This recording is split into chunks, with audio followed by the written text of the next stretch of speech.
நேர்களை வணக்கம். நான் மார்ஷல் சிறப்பு நேர்காணலுக்காக நம்முடன் ஃபாதர் அருள்மணி இணைந்திருக்கிறார். நிறைய விஷயங்கள் அவரோட பேசலாம். Father praise the lord. வணக்கம். Praise the lord. God bless you. அன்னை மரியாதை குறித்தும் விவிலியத்தை குறித்தும் பேசிய காணொளி மிக சிறப்பு மிக்க காணொலியாக அமைந்திருந்தது. இப்போ இன்னொரு புதிய டாபிக், முக்கியமான டாபிக், பிரிவினை சபைகள் அவர்கள் குழப்புவதற்கு சொல்லக்கூடிய ஒரு மிக முக்கியமான விஷயம். நீங்க கிறிஸ்தவரா மாறுறதுக்கு நீங்க எடுக்க வேண்டியது பேப்டிசம். ஆனா வி ஆர் வெரி சாரி, நீங்க எடுத்த பேப்டிசமே செல்லாது. குழந்தை ஞானஸ்தானம் செல்லாது. நீங்க குழந்தையிலே எடுத்துக்கிட்டீங்க, ஞானம் வந்த பிறகுதான் ஸ்நானம் எடுக்கணும் அப்படின்னு சொல்லிட்டு அவங்களுக்கு போயிட்டு இங்க இருந்து கூட்டிட்டு போயிட்டு நம்முடைய திருச்சபை திருமுழுக்கு செல்லாதது அப்படின்னு அவங்களுக்கு போதிச்சு முழுக்கு ஞானஸ்தானம் வாங்க வைக்கிறாங்க. இதை பத்தி நான் அவங்க கிட்ட தெளிவா கேட்கணும். அப்பதான் அவங்க பரலோகம் போவாங்கன்னு சொல்றாங்க. முதல்ல நான் கேட்க விரும்புவது, ஞானஸ்தானம் எடுத்தால்தான் பரலோகம் போக முடியுமா? அதிலும் குறிப்பாக குழந்தை ஞானஸ்தானம் செல்லுமா செல்லாத, அது விவிலியத்தில் இருக்கிறதா? மார்ஷலுக்கும் உங்களுடைய நேயர்களுக்கும் என்னுடைய வாழ்த்து. எல்லா மக்களுக்கும், எல்லா சபையை சார்ந்த மக்களுக்கும் என்னுடைய பணிவான வாழ்த்துக்களை நான் தெரிவித்துக் கொள்கிறேன். திருமுழுக்கு ஞானஸ்நானம் என்று சொன்னவுடன் குழந்தைக்கு ஞானஸ்நானம் கொடுக்கலாமா கொடுக்கக்கூடாதான்னு ஒரு கேள்வி முன்வைக்கிறீங்க. குழந்தைகளுக்கு ஞானஸ்நானம் கொடுக்கக்கூடாது என்று பைபிளில் எங்கே சொல்லப்பட்டிருக்கிறது? மார்ஷலை நான் கேட்கிறேன். மார்ஷல் எனக்கு பதில் சொல்லலாம். மார்க் 16வது அதிகாரம் 16வது வசனம் வாசிங்க. நம்பிக்கை கொண்டு திருமுழுக்கு பெறுவோர் மீட்பு பெறுவர். குழந்தைங்களால நம்ப முடியாது. நம்பிக்கை கொண்டு திருமுழுக்கு பெறுவோர் மீட்கப்படுவர். Very good. இப்போ அந்த வசனத்தை நீங்க அப்படியே லாக் பண்ணிக்கோங்க. அந்த வசனத்திலிருந்து நம்ம ஆரம்பிப்போம். நம்பிக்கை கொண்டு திருமுழுக்கு பெறுவோர் மீட்பு பெறுவர். சிலுவையில் இயேசு அறைந்த பொழுது பக்கத்துல இருந்த ஒரு கல்வன், ஒரு நல்ல கல்வன்னு சொல்லுவோம் இல்லையா, அவர் எங்க ஞானஸ்நானம் பெற்றார்? பெற்றிருக்க மாட்டார். ஆண்டவர் சொன்னாரு, இன்றே என்னோடு வான் வீட்டில் இருப்பாய்ன்னு சொன்னாரு. உனக்கு இன்னைக்கே பரலோகம் உண்டுன்னு சொன்னாரு. நல்ல கல்வனை பார்த்து சொன்னார் இல்லைங்களா? அவர் முழுக்கு ஞானஸ்நானம் பெறல. இல்ல, அது கரெக்டா அது பரலோகம் தானா? இல்ல இந்த புரொட்டஸ்டன்ட் வெர்ஷன்ல பரதீஸ்னு இருக்கு, வான் வீடு. வான் வீடுனா விண்ணகத்திற்கும் வான் வீட்டுக்கும் வித்தியாசம் ஒண்ணுதான். ரெண்டு ஒண்ணுதான். Paradise. Today you will be with me in Paradise. இங்கிலீஷ்ல நீங்க சான்ஸ்கிரிட்டையும் தமிழையும் போட்டு குழப்பிக்கிறீங்க. நான் இங்கிலீஷ்ல சொல்லிடுறேன். Today you will be with me in Paradise. பரலோகத்துல ஏதோ லெவல்லாம் இருக்குங்களாமே. எங்க இருக்கு? பைபிள்ல காட்டுங்க. பைபிள்ல காட்டுங்க. நீங்க எல்லாம் பைபிள்ல தான் கேக்குறீங்க. நீங்க பைபிள்லயே காட்டுங்க. எங்க இருக்கு? பரலோகத்துல 7 லெவல் இருக்கு, 8 லெவல் இருக்குன்னு எங்க இருக்கு பைபிள்ல? பரலோகம் அவ்வளவுதான். சரிங்களா? ஆண்டவர் அதை குறித்துலாம் ரொம்ப தெளிவாலாம் பேசல. அதை பத்தி கத்தோலிக்க திருவையும் பரலோகத்தை பத்தி தான் சொல்லுது, லெவல்லாம் சொல்லல. சரி, நீங்க இதுக்கு வாங்க. எங்க இருக்கு? அவர் சொல்றாரு, இன்றே நீ என்னோடு வான் வீட்டில் இருப்பாய். அவன் முழுக்கு ஞானஸ்நானம் எடுக்கலங்க. மத்திய 7:21 வாசிக்கிறீங்களா? உங்க கேள்விதான் நான் பதில் சொல்ல போறேன். நம்பிக்கை கொண்டு திருமுழுக்கு பெறுவர் அனைவரும் மீட்பு பெறுவர், இல்லைங்களா? அந்த வசனத்துக்கு தான் நான் பதில் சொல்லிட்டு இருக்கிறேன். என்னை நோக்கி ஆண்டவரே ஆண்டவரே என்று சொல்பவர் எல்லாம் விண்ணரசுக்குள் செல்வதில்லை. இருங்க. என்னை நோக்கி ஆண்டவரே ஆண்டவரே என்று சொல்பவர் எல்லாம் விண்ணரசுக்கு செல்வதில்லை. அப்போ ஞானஸ்நானம் வாங்கிட்டு நான் ஆண்டவரே ஆண்டவரேன்னு சொல்லிட்டா பரலோகம் போயிட முடியுமா? முடியாது. நீங்க தானங்க சொன்னீங்க, நம்பிக்கை கொண்டு திருமுழுக்கு பெறுவர் அனைவரும் மீட்பு பெறுவர்னு சொன்னீங்க. இப்ப ஆண்டவர் சொல்றாரு, ஆண்டவரே ஆண்டவரே என்று சொல்பவர் எல்லாம் விண்ணரசுக்குள் பரலோகத்துக்குள்ள வர முடியாதுன்னு சொல்றாரு ஆண்டவர். என்ன செஞ்சா பரலோகத்துக்குள்ள வரலாம்? மாறாக விண்ணுலகில் உள்ள என் தந்தையின் திருவுளப்படி செயல்படுபவரை செல்வர். யாரெல்லாம் ஆண்டவருடைய சித்தம்ங்கிறது சமஸ்கிருத வார்த்தை, ஆண்டவருடைய திருவுளத்தின்படி யாரெல்லாம் வாழ்கிறார்களோ அவர்கள் மட்டும்தான் பரலோகம் செல்ல முடியும். அப்ப ஆண்டவருக்கு என்ன சொன்னாரு?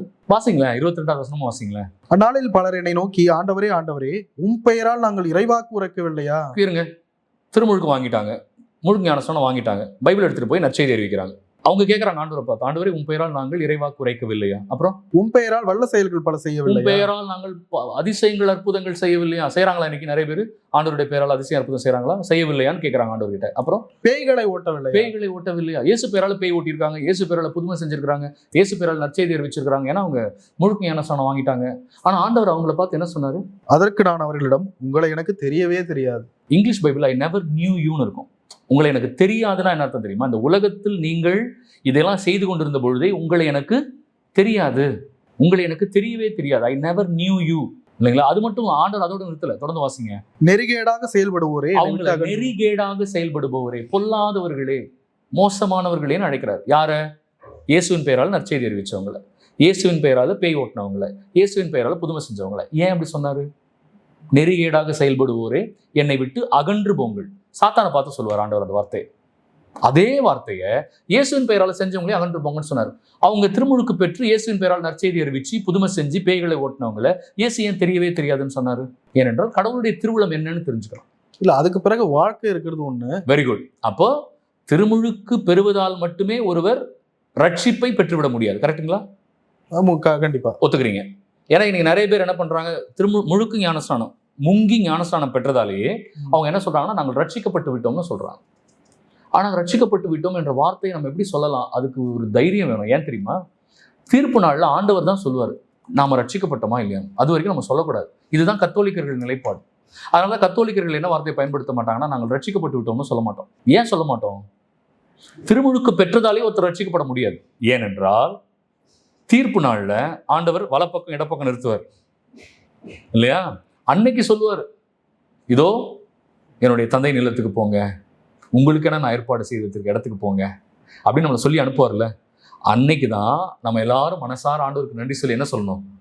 நாம் அனைவரும் ரட்சிக்கப்பட்டு விட்டோம், we have been redeemed அன்னைக்கு தான் சொல்ல முடியும். அப்போ இந்த உலகத்தில் வாழ்கிற நாள் வரைக்கும் நம்ம என்ன சொல்லணும்? நான் ஒரு பாவி, ஆண்டவருடைய மன்னிப்புக்காக காத்திருக்கிறேன், அபிஷேகத்துக்காக காத்திருக்கிறேன், ஆண்டவருக்காக நான் வாழணும் இந்த வாழ்க்கை அப்படின்னு சொல்லிட்டே வாழணும் இந்த வாழ்க்கை. அப்ப திருமுழுக்கு முழுக்கு ஞானஸ்நானம், முங்கி ஞானஸ்நானம் பெற்றதாலே ஒருத்தர் ரட்சிக்கப்பட்டதா ஒருத்தவங்க சொன்னா பைபிளின் படி அது சரியா? இல்லை. 1 யோவான் 2வது அதிகாரம் வாங்க, 3-4 வசனம் வாசிங்க. 1 யோவான் 2வது அதிகாரம் 3-4 வசனம். அவருடைய கட்டளைகளை நாம் கடைபிடித்தால் நாம் அவரை அறிந்து கொண்டோம் என்பது உறுதியாக தெரியும். நான் எப்ப அவருடைய வசனங்களின்படி வாழ்கிறேனோ அப்பொழுதுதான் எனக்கு இயேசுவை தெரியும். பைபிளே எனக்கு மனப்பாடமா தெரிஞ்சாலும் எனக்கு இயேசுவை தெரியாது. நான் வசனங்களை அறிக்கையிடுகிற போதகராக இருந்தா கூட எனக்கு யாரும் தெரியாது, இயேசுவை தெரியாது. நான் பரலோகம் போக முடியாது. புரியுதுங்களா? நான் பைபிளை போய் போதிக்கிறதுனாலேயே நான் எங்க போயிட மாட்டேன், பரலோகம் போக மாட்டேன். பைபிள் வசனம் முதல் பேஜ்லேருந்து கடைசி பேஜ் வரைக்கும் எனக்கு அப்படியே எல்லாமே மனப்பாடமா தெரியும். அப்படி தெரிஞ்சா கூட எங்க போக முடியாது, பரலோகம் போக முடியாது. எப்ப போக முடியும் பரலோகம்? அவருடைய கட்டளைகளை நாம் கடைபிடித்தால் நாம் அவரை அறிந்து கொண்டோம், நாம் இயேசுவை அறிந்து கொண்டோம் என்று நமக்கு உறுதியாய் தெரியும். அப்பதான் நான் கடவுளை எனக்கு தெரியும். நான் வசனத்தை கடைபிடிக்காத வரைக்கும் எனக்கு யாரும் தெரியாது, இயேசுவை தெரியாது. அப்போ முழுக்கு ஞானஸ்நானம் பெற்றதாலேயே ஒருத்தர் பரலோகம் போக முடியாது, வசனத்தின்படி வாழணும். கரெக்டுங்களா? அப்போ தெளிவா இருக்கா? இதை சொல்றோமா மக்கள்கிட்ட? இதை மக்கள்கிட்ட சொல்றோமா? வெறும் ஞானஸ்நானம் மட்டுமல்ல, ஞானஸ்நானமும் வேணும், வசனத்தின்படி வாழணும். இது சேர்த்தானே சொல்லணும். நீ வெறும் முழுக்கு ஞானஸ்நானம் பெற்றால் மட்டும்தான் நீ பரலோகம் போக முடியும் எப்படி சொன்னீங்க? முழுக்கு ஞானஸ்நானம் பெறாமலேயே ஒரு நல்ல கல்வன் பரலோகம் போயிட்டானே, ஏன்னா அவன் கடவுளை ஏத்துக்கிட்டான். இல்ல, அவங்க சொல்றது இது வந்து ஒரு கேட் பாஸ், ஹால் டிக்கெட், உள்ளே நுழைய முடியும். இல்லைங்க, நான் விளக்கங்களுக்குள்ள போல, பைபிள்ல இருக்கிறத நம்ம பேசுறோம். பைபிள் என்ன போட்டிருக்கு? என்னுடைய கட்டளைகளை கடைபிடித்தால் மட்டுமே எனக்கு இயேசுவை தெரியும் என உறுதியாக தெரியும். கரெக்டுங்களா? 4வது வசனம் தான் நம்மள மாதிரி ஆளுங்களுக்கு. வாசிங்களேன். அவரை எனக்கு தெரியும் என்று, இயேசுவை எனக்கு தெரியும் என சொல்லிக்கொண்டு அவருடைய கட்டளைகளை கடைபிடிக்காதவர், அவருடைய வசனங்களை கடைபிடிக்காதவர்கள் பொய்யர்கள், உண்மை அவர்களிடம் உண்மை இல்லை. அப்போ முழுக்கு ஞானஸ்நானம் நீங்க சொல்றீங்க பாத்தீங்களா? ஞானஸ்நானம் தேவை, வசனத்தின் அதன்படியும் வாழவும் அவசியம். கரெக்டுங்களா? வசனத்தின்படியும் வாழணும். வெறும் ஞானஸ்நானம் மட்டும் ஒருவரை பரலோகத்திற்கு இட்டு செல்லாது. கரெக்டா? கரெக்ட். அவ்வளவுதான். இல்ல, இதுல இன்னொரு விஷயம் கேட்கணும். வாசிங்க, கேளுங்க. யோவான் நற்செய்தி 3:3 அதிகாரம். இயேசுவும் நிக்கோதேமும். வாங்க, நீங்க வருவீங்கன்னு தெரியும், நானும் அங்கதான் வரப்போறேன். வாசிங்க. இயேசு அவரை பார்த்து மறுபடியும் பிறந்தால் அன்றி எவரும் இறையாட்சியை காண இயலாது என்று உறுதியாக சொன்னார். Very good master. மறுபடியும் பிறந்தால் என்றால் என்னன்னு நிக்கோதேமுக்கு தெரியல. கரெக்டுங்களா? ஆமா. நிக்கோதேமு மிகவும் பெரியவர், பரிசேயருடைய சானட்ரின் என்கிற கூட்டமைப்பினுடைய ஒரு உறுப்பினர். அவங்க வந்து மறைநூலை கற்று அறிந்தவர்கள். ஆனா அவருக்கு என்ன புரியல, மறுபடியும் பிறத்தல் என்றால் என்ன? எங்க தாய் வயிற்றில் இந்த வயதில் நான் போயிட்டு திரும்ப வர முடியுமான்னு கேட்கிறாரு. அப்ப இயேசு ஒரு அழகான ஒரு செய்தி சொல்றாரு இல்லைங்களா? வாசிங்க அதை. ஒருவர் தண்ணீராலும் தூய ஆவியாலும் பிறந்தால் அன்றி இறையாட்சிக்கு உட்பட இயலாது. இங்க 2 வருதுங்க. தண்ணீராலும் பிறக்கணும், தூய ஆவியாலும் பிறக்கணும். திருமுழுக்கு யோவான் கொடுத்த ஞானஸ்நானம் என்ன ஞானஸ்நானம்? தண்ணீர் ஞானஸ்நானம். பேப்டிசம் ஆஃப் ரிபென்டன்ஸ், பாவ மன்னிப்புக்கான ஞானஸ்நானம் இல்லைங்களா? அது கிறிஸ்தவ ஞானஸ்நானமே இல்லை. நிறைய பேர் இயேசு பெற்ற ஞானஸ்நானம் கிறிஸ்தவ ஞானஸ்நானமா? திருமுழுக்கு யோவான் கொடுத்த ஞானஸ்நானம் என்ன ஞானஸ்நானம்? யூத ஞானஸ்நானம். அது கிறிஸ்தவ ஞானஸ்நானம் இல்லை. ஏன்னா அவர் கொடுத்த ஞானஸ்நானம் என்னது? பாவ அறிக்கைக்கான ஞானஸ்நானம். அப்போ எனக்கு பின்னால் வருபவர் எதனால கொடுப்பார் ஞானஸ்நானம்? தூய ஆவியால் கொடுப்பார். அப்ப தண்ணீர், 2வது தூய ஆவி. கரெக்டுங்களா? தூய ஆவியும் நெருப்பால் கொடுப்பார்.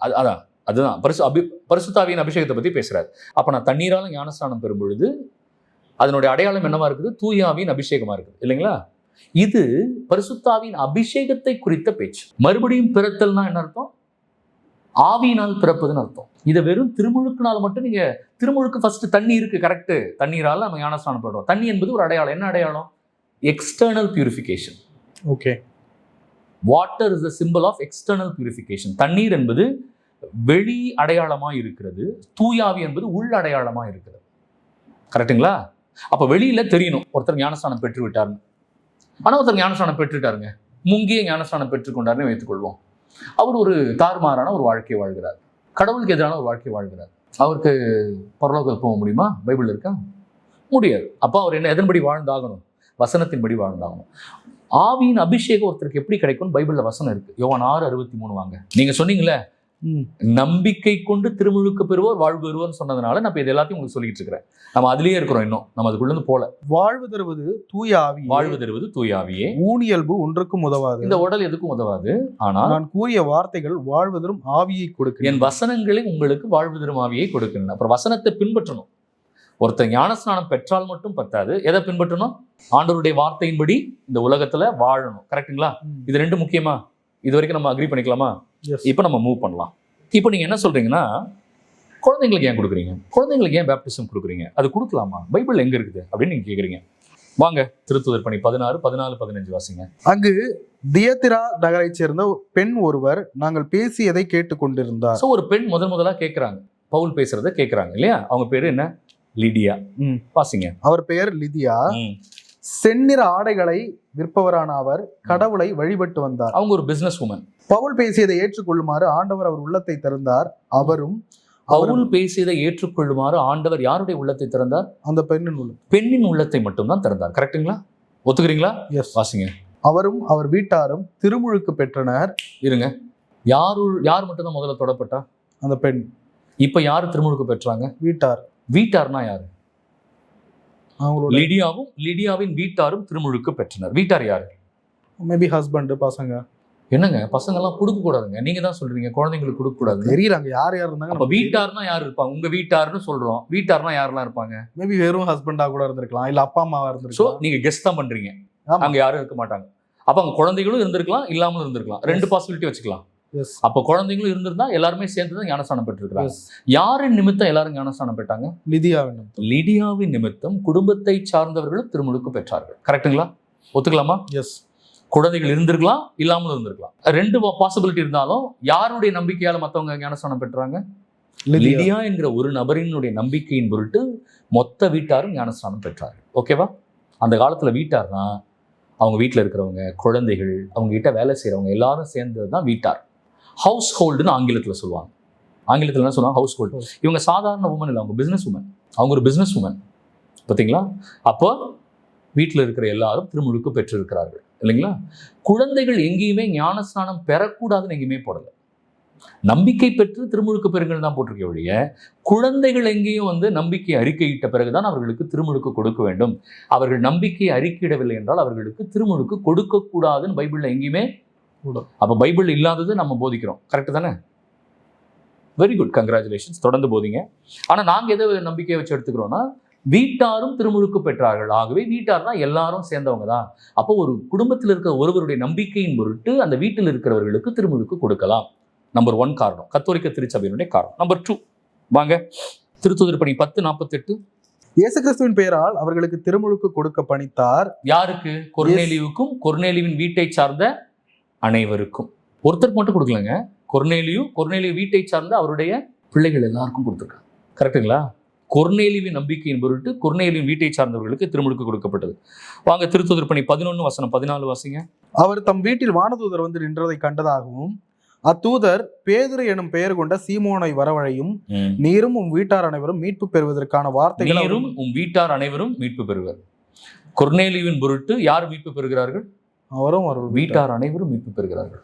கடவுளுக்கு நன்றி சொல்ல மாட்டீங்களா மாஸ்டர்? நான் இன்னொன்னு கேட்கிறேன். திருத்துதர் பணி 16:33.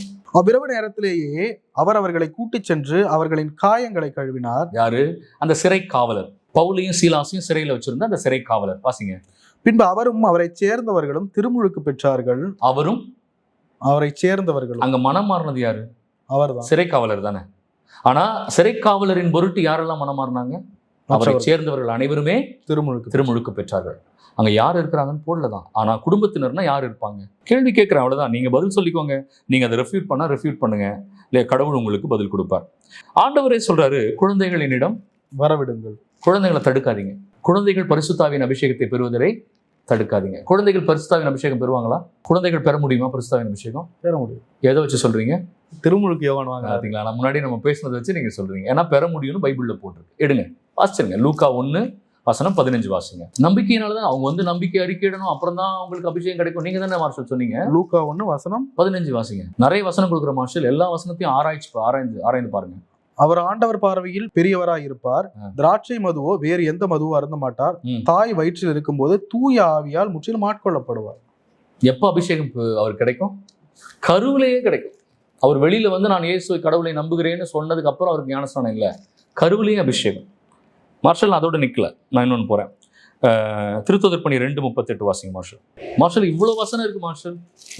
கத்தோலிக்க திருவை செய்கிற எல்லா காரியங்களும் இறைவார்த்தையின் அடிப்படையிலானது. திருத்துதர் பணி 2:38 வாசிங்க.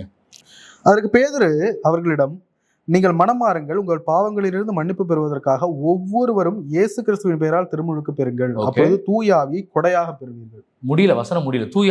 தூயாவியை நீங்கள் கொடையாக பெறுவீர்கள். ஏனென்றால் இந்த வாக்குறுதியானது உங்களுக்கு, இந்த சத்தியமானது, இந்த வாக்குறுதியானது உங்களுக்கும் உங்களது பிள்ளைகளுக்கும் வாசிங்க தொலையிலுள்ள யாவருக்கும் ஆண்டவராகிய கடவுள் தம்மிடம் அழைக்கும் அனைவருக்கும். உங்களுடைய நம்பிக்கையால் இந்த பரிசுத்தாவின் அபிஷேகம் என்பது, இந்த வாக்குறுதி என்பது உங்களுக்கு மட்டுமல்ல, உங்கள் பிள்ளைகளுக்கும் கொடுக்கப்படும்.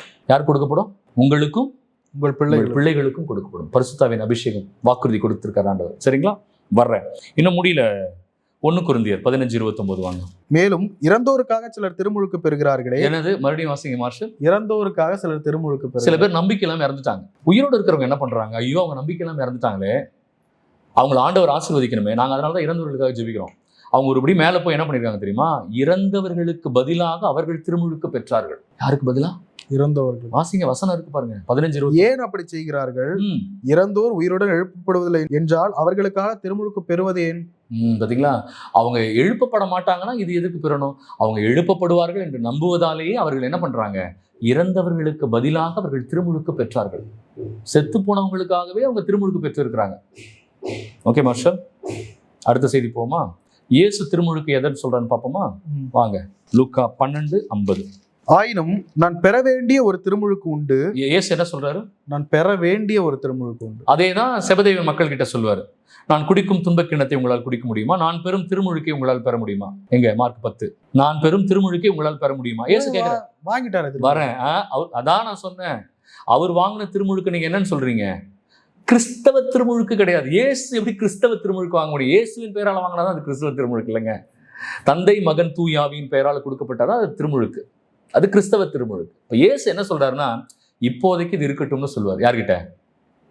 திருமுழுக்கு யோவான்கிட்ட சொல்லுவார். திருமுழுக்கு யோவான் கேட்பாரு, நான் தான் உங்கள் கையால திருமுழுக்கு வாங்கணும்னு கேட்பாரு. அதுக்கு இயேசு என்ன சொல்லுவாரு? இப்போதைக்கு இது இருக்கட்டும். அதனாலதான் இயேசு இங்க என்ன சொல்றாரு? வாசிங்க, லூக்கா 12:50. ஆயினும் நான் பெற வேண்டிய ஒரு திருமுழுக்கு, நான் பெற வேண்டிய ஒரு ஞானஸ்நானம் ஒன்று இருக்கிறது. அது நிறைவேறும் அளவும் நான் மிகவும் மன நெருக்கடிக்குள்ளாகி இருக்கிறேன். அந்த திருமுழுக்கு நிறைவேறும் அளவும் நான் மன நெருக்கியோடு காத்திருக்கிறேன். அது என்ன திருமுழுக்குங்க? சிலுவை மரணம், இயேசுவினுடைய சாவு. இயேசு சாவு என்னன்னு சொல்றாரு? திருமுழுக்குன்னு சொல்றாரு. பாத்தீங்களா? அப்ப இயேசுவோட வாயால வருது எது? திருமுழுக்கு. அதனாலதான் சீடல்கிட்ட கேட்கிறாரு, நான் பெறவிருக்கிற திருமுழுக்கை நீங்கள் பெற முடியுமான்னு கேட்கிறாரு. மார்க் 10 தானே? நான் பெறவிருக்கிற திருமுழுக்கை நீங்கள் பெற முடியுமான்னு கேட்கிறாரு. அவங்களும் நாங்க பெறுவோம். ஆமாமா, நீங்க பெறுவீர்கள். அவங்களுக்கு புரியாம சொல்றாங்க. சாவரை பத்தி சொல்றாருன்னு புரியாம சொல்றாங்க. கரெக்டுங்களா? அப்ப திருமுழுக்கு என்ன? சரி, அந்த காலத்துல யூதர்கள் குழந்தைகளுக்கு 8ஆம் நாள்ல விருத்த சேதனம் செஞ்சாங்க. விருத்த சேதனம் என்பது ஒரு யூதன் தன்னை கடவுளுக்கு ஒப்பு கொடுக்கிற ஒரு செயல். கரெக்டுங்களா? இயேசுக்கு விருத்த சேதனம் பண்ணாங்களா? இயேசுக்கு பண்ணாங்க. இயேசுவை கோயில காணிக்க ஒப்பு கொடுத்தாங்களா? 8ஆம் நாள்ல. சோ குழந்தையை கோவிலில் ஒப்பு கொடுத்திருக்கிறாங்க. 8ஆம் நாள்லயே விருத்த சேதனம் பண்ணியிருக்கிறாங்க. அந்த குழந்தைக்கு தெரியுமா நான் நம்பலன்னு? ஆனா குழந்தைக்கு விருத்த சேதனம் பண்ணாங்களே. நாம் பெறுகிற திருமுழுக்கும் விருத்த சேதனம் ஒண்ணுதான் பைபிள் இருக்கு, தெரியுமா? கொலோசியர் 2:11-12. நீங்கள் மனித கையால் விருத்த சேதனம் செய்யப்பட்டவர்கள் அல்ல, கிறிஸ்துவோடு இணைந்திருப்பதால் அவர் வழியாய் விருத்த சேதனம் செய்யப்பட்டு ஊனியல்பை களைந்துள்ளீர்கள். நீங்கள் திருமுழுக்கு பெறும்போது அவரோடு அடக்கம் செய்யப்பட்டீர்கள். சாவிலிருந்து அவரை உயிர்த்தெழச் செய்த கடவுளின் ஆற்றல் மீது கொண்டுள்ள நம்பிக்கையால் அவரோடு நீங்களும் உயிர் பெற்றெழுந்துள்ளீர்கள். ஆகவே திருமுழுக்கு என்பது இல்லையா, யூதர்கள் பார்வையில அது விருத்த சேதனம். ஆனா கிறிஸ்தவர்கள் பார்வையில குழந்தைக்கு கொடுக்குற ஞானஸ்நானமே என்னவா கருதப்படுகிறது? விருத்த சேதனமாக. அந்த விருத்த சேதனமா அதை நம்ம என்ன கொடுக்குறோம்? திருமுழுக்கு கொடுத்துறோம். அதை கொடுக்கணும் குழந்தைகளுக்கு. ஏன் கொடுக்கணும் குழந்தைகளுக்கு? ஏன் குழந்தைகளுக்கு கொடுக்கணும்? பெற்றோரின் நம்பிக்கையால் பிள்ளைகள் ஆசீர்வதிக்கப்படுகிறார்கள். ஒரு கானானிய பெண் தன்னுடைய மகளுக்காக வந்து இயேசு கிட்ட கெஞ்சுறார், என் மகள் சாக கிடக்கிறாள். தாயின் நம்பிக்கையால் மகள் ஆசீர்வதிக்கப்பட்டாள். உண்மைதானா? எஸ், உண்மைதானா? மார்க் 9வது அதிகாரம், தந்தை வரார், பையனுக்கு பேய் பிடிச்சிருக்கு, தன்னுடைய மகனுக்கு பேய், குழந்தைக்கு, சின்ன பிள்ளை. அப்போ அவன் கேட்கிறான், என்னுடைய மகனுக்கு பேய் பிடிச்சிருக்கு. தந்தையின் நம்பிக்கையால் மகன் சுகமாக்கப்படுகிறான். கரெக்டுங்களா? மகன் அறிக்கையிடல. தந்தையினுடைய நம்பிக்கை யாருக்கு சுகத்தை பெற்றுக் கொடுத்தது? மகனுக்கு. நூற்றுவர் தலைவன் வரான். நூற்றுவர் தலைவன் தன் மகனுக்காக வேண்டான். அப்ப ஆண்டவர் சொல்ற, நான் வரேன், நீங்க வர வேண்டாம், நான் பெரிய ஆளு, போனா போவாங்க, வானா வருவாங்க, நீங்க என் வீட்டுல கால் வைக்கிற அளவுக்கு எனக்கு தகுதி இல்லை, நீங்க ஒரு வார்த்தை இங்கிருந்து சொல்லுங்க, வாங்க, சரியாயிடுவான். இயேசு சொல்றாரு, இஸ்ரேலிலே இப்படி ஒரு நம்பிக்கையை நான் கண்டதில்லை. நூற்றுவர் தலைவனுடைய நம்பிக்கையின் பொருட்டு அவனுடைய மகன் அந்நேரமே குணமானான். பெற்றோரின் நம்பிக்கையால் பிள்ளைகள் சுகம் பெற்றார்கள். கரெக்டுங்களா? இதுவும் பைபிள்ல இருக்கு. ஓகேங்களா? இப்ப அடுத்தது வாங்க, 1 கொரிந்தியர் 7:14 வாங்க. நம்பிக்கை கொள்ளாத கணவர் நம்பிக்கை கொண்ட தம் மனைவியால் தூயவராகிறார். நம்பிக்கை கொள்ளாத கணவர், நம்பிக்கை இல்லாத கணவர் நம்பிக்கை கொண்ட மனைவியால் தூயவராகிறார். அப்புறம் அப்படியே நம்பிக்கை கொள்ளாத மனைவி நம்பிக்கை கொண்ட கணவரால் தூயவராகிறார். அப்படி இல்லை எனில் உங்கள் பிள்ளைகள் தூய்மையற்றவர்களாய் இருப்பார்களே. ஆனால் அப்படி இல்லை என்றால் உங்கள் பிள்ளைகளும் தூய்மையற்றவர்களாக இருப்பார்களே. உங்களாலதான் உங்கள் பிள்ளைகள் நம்பிக்கை உரியவர்களாக மாறுகிறார்கள். நம்பிக்கை உரிய என்னால் நம்பிக்கை இல்லாத என் பிள்ளை தூய்மையாகிறான். கிளியர் வசனம். 1 கொரிந்தியர் 7:14.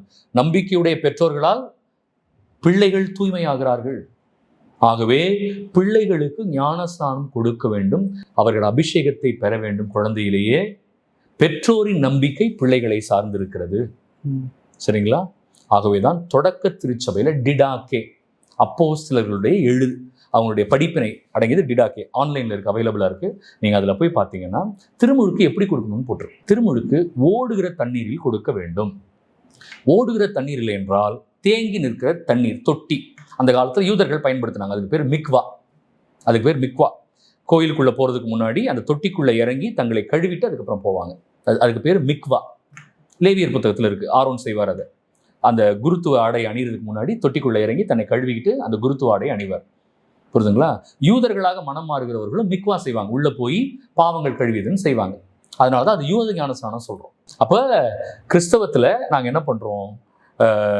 கடவுளுக்கு நம்ம ஒப்பு கொடுக்குறோம். என் பிள்ளையை நான் கடவுளுக்கு ஒப்பு கொடுக்குறேன். என் பிள்ளைக்கு என்ன கிடைக்கணும்? அபிஷேகம் கிடைக்கணும். என் பிள்ளைக்கு அபிஷேகம் கிடைப்பதற்காக நான் ஆண்டவருக்கு என் பிள்ளையை ஒப்பு கொடுக்கிறேன். இது கத்தோலிக்க நம்பிக்கை.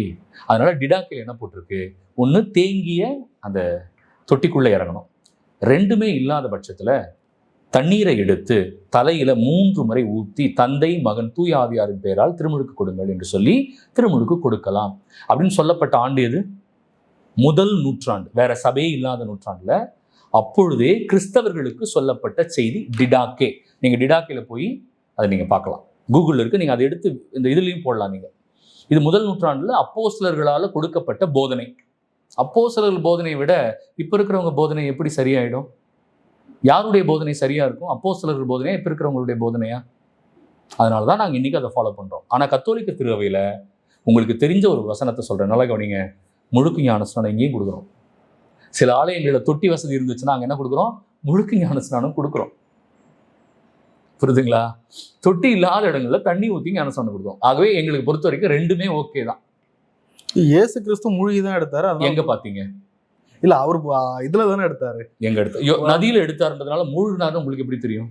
நீங்க பைபிள்ல எனக்கு காட்டுங்க, இயேசு மூழ்கி ஞானஸ்நானம் எடுத்தார், காட்டுங்க. இல்ல ஃபாதர், நதியில எப்படி அங்க போய் பாத்திரத்தை எடுத்துட்டு போய் ஊத்தி? யூதர்கள் எப்படி ஞானஸ்நானம் கொடுப்பாங்க தெரியுமா? அந்த காலத்துல எண்ணெய் எடுத்து இப்படி தலையில ஊத்துவாங்க, அபிஷேகம் செய்யறதுக்கு. நெத்தில இங்க ஊத்துவாங்க. அந்த எண்ணெய் அப்படியே வடியணும், முகத்துல தாடியில எல்லாம் வழியுமா. இப்படிதான் ஊத்துவாங்களாம். கொம்புல, அந்த என்ன கொம்பு, இந்த கொம்பு, மாட்டு கொம்பா, அந்த கொம்புல உள்ள எண்ணெய் எடுத்துட்டு போவாங்க. தாவீது மேல தலையில எண்ணெய் ஊத்துவாங்க. அதான் அபிஷேகம். தண்ணி அபிஷேகம் எப்படி பண்ணிருக்காங்க? அந்த காலத்துல முட்டி அளவுக்கு தண்ணியில போய் நிற்பாங்க. எதிரில் நிற்கிறவர் என்ன பண்ணுவார்னா கையில தண்ணியை வாரி தலையில ஊத்துவார். புரியுதுங்களா? முங்கி ஞானஸ்நானம் பண்ணது யூதர்களுடைய முறைன்னு சொன்னேன் நான், அந்த மிக்வான்னு இல்லையா?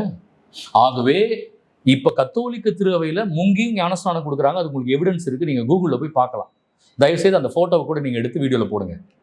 முங்கி ஞானஸ்நானம் கொடுக்குறாங்க, தலையில் ஊற்றி ஞானஸ்நானம் கொடுக்குறாங்க. இது ரெண்டுமே இருக்கு. சரிங்களா? இப்போ அடுத்ததுக்கு வந்துருவோமா? நம்மகிட்ட இருந்து பிரிந்து போன ப்ராட்டஸ்டன்ட் சபைகள், லூத்தரன்ஸ் குழந்தைகளுக்கு ஞானஸ்நானம் கொடுக்குறாங்க. ஏன் நீங்கள் அவங்கள கேட்கவே இல்லை? ஆங்கிலிக்கன்ஸ், கத்தோலிக்க திருச்சபையிலேருந்து பிரிந்து போன ஆங்கிலிக்கன்ஸ் குழந்தைகளுக்கு ஞானஸ்நானம் கொடுக்குறாங்க. ஏன் அவங்க கிட்ட நீங்கள் கேட்கவே இல்லை? ஏன்னா தொடக்கத்திலிருந்தே குழந்தைகளுக்கு ஞானஸ்நானம் கொடுக்கப்பட்டது. இறை வார்த்தையின் வழியாகவும் அந்த காலத்தில் தொடக்க காலத்தில் வாழ்ந்த எல்லா மூப்பர்கள், திரு அவையின் மூப்பர்கள் எல்லாருமே குழந்தை ஞானஸ்நானம் கொடுக்கலான்னு சொல்லியிருக்கிறாங்க. அவங்க பேரெல்லாம் நான் வாசிக்கிறேன், நீங்கள் போய் பார்க்கலாம். இவங்கெல்லாம் எப்போ இருந்தவங்க தெரியுமா? கான்ஸ்டன்டைனுக்கு முன்னாடி இருந்தவங்க. உடனே கான்ஸ்டன்டைன் காலம்னு சொல்லிடுவாங்க. இரோனியஸ் யாரு? போலிகார்பனுடைய சீடர். போலிகார்ப் யாரு? இயேசுவினுடைய அன்பு சீடர், யோவானுடைய சீடர் போலிகார்ப். இறைனியஸ் சொல்றாரு, குழந்தைகளுக்கு முதலில் ஞானஸ்நானம் கொடுங்கள். சொல்லப்பட்ட ஆண்டு 189 கிபி. கிபி 189. இவங்கெல்லாம் அந்த காலத்துல வாழ்ந்தவங்க. இயேசு காலத்துல பக்கத்துல வாழ்ந்தவங்க சொல்றாங்க குழந்தைங்களுக்கு கொடுக்கலான்னு. 2000 வருஷம் கழிச்சு வந்து ஒருத்தங்க கொடுக்கக்கூடாதுன்னு சொல்றீங்க. எதன் அடிப்படையில் சொல்றீங்க? எப்படிங்க சொல்றீங்க? அடுத்தது ஹிப்போலிட்டஸ் 215, கிபி 215. அவர் சொல்றாரு, குழந்தைகளுக்கு முதலில் ஞானஸ்நானம் கொடுங்கள், பெற்றோர்கள் அவர்களுக்காய் நம்பிக்கையை வெளிப்படுத்தட்டும். ஹிப்போலிட்டஸ் 215, கிபி 215. புனித சிப்ரியான் கிபி 250. இது எதுவுமே கத்தோலிக்க திருவைக்கு சுதந்திரம் கிடைச்சதுக்கு அப்புறம் சொல்லப்படல. நம்மளெல்லாம் கொன்று அழிச்சுக்கிட்டு இருந்தாங்க தெரியுங்களா? அந்த டைம்ல எழுதப்பட்ட போதனைகள் இது எல்லாமே. அவங்க சொல்றாங்க, குழந்தைகளுக்கு ஞானஸ்நானத்தை மறுக்கக்கூடாது. எழுதப்பட்ட ஆண்டு கிபி 250. 2000 வருஷம் கழிச்சு வந்த ஒரு பாஸ்டர் சொல்றதை நீங்க நம்புறீங்க. இயேசுவினுடைய சீடர்களால் ஏற்படுத்தப்பட்ட மூப்பர்கள் எழுதியதை நீங்க நம்ப மாட்டீங்க. அப்படிதானே மாஸ்டர்? 2000 கழிச்சு வந்த பாஸ்டர்கள் சொல்வதை நீங்கள் நம்புவீர்கள். இயேசுவின் சீடர்களால் ஏற்படுத்தப்பட்ட மூப்பர்கள் எழுதி வைத்ததை நீங்கள் நம்ப மாட்டீர்கள். இப்ப கத்தோலிக்க திருவை என்ன பண்ணணும்? நாங்க அமைதியா உங்களுக்காக நாங்கள் ஜெபம் பண்ணிக்கிறோம், அவ்வளவுதான். அடுத்தது இக்னேஷியஸ் எழுதியிருக்கிறாரு, அந்தியோக்கியாவை சார்ந்த இக்னேஷியஸ் எழுதியிருக்கிறாரு, அகஸ்டின் எழுதியிருக்கிறாரு. எல்லாருமே அந்த முதல் 300 ஆண்டுகளில் வாழ்ந்தவர்கள். ஏன் இந்த எவிடன்ஸ்லாம் நான் உங்களுக்கு கொடுத்தேன் மாஸ்டர்? ஏனென்றால் திருமுழுக்கு என்பது எல்லோருக்கும். நான் கொடுத்த ஒவ்வொரு வசனத்திலையும் பதில் இருக்கு. வசனங்கள் நான் சும்மா சொல்லலை. ஏன்னா ஒரே வசனத்திலே நான் முடிச்சிருக்கலாம். திருத்துவற்பணி 2:38 உங்களுக்கு கொடுக்கப்படுகிற அந்த அபிஷேகம், இந்த திருமுழுக்கானது உங்களுக்கும் உங்கள் பிள்ளைகளுக்குமானது. அதுலேயே நான் முடிச்சிருக்கலாம்.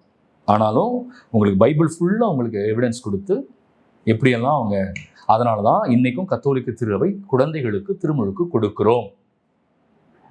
இது எங்களுக்கு பணிக்கப்பட்டது, அப்போஸ்தலரால் வழிநடத்தப்பட்ட அப்போஸ்தலிக்க திருச்சபையின் கட்டளை. ஆகவே கத்தோலிக்க திருவையில் குழந்தைகளுக்கு திருமுழுக்கு கொடுக்கிறோம். Thank you. God bless. Thank you so much, Father.